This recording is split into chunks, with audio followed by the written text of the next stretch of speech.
பாலிடங்களில் polytechnic கல்லூரி மாணவர்கள் சேர்க்கை.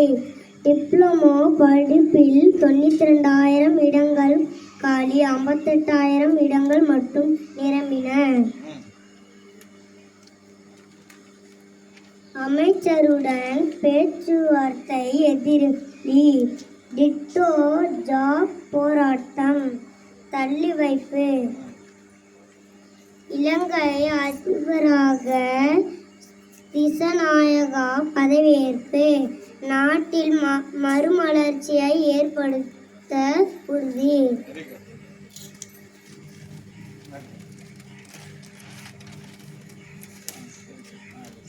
மாட்டுத்தாவணி KK நகர் பகுதிகளில் போக்குவரத்து நெரிசல். மதுரையில் 2 தோரண வாயில்களை இடிக்க வேண்டும். கொந்தகையில் பொதுமக்கள் தாலி வெளிப்பட்டது. லெபனான் மீது இஸ்ரேல் குண்டு மழை. 356 பேர் பலி, 400 பேர் காயம்.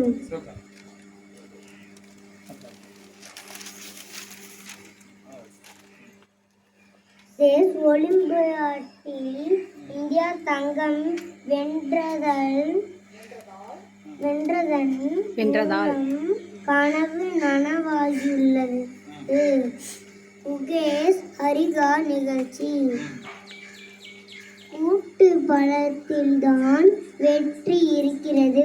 ஒரே பூமி, ஒரே குடும்பம், ஒரே எதிர்காலம் என்பதில் இந்தியா உறுதி. ஐநாவில் பிரதமர் மோடி பேச்சு.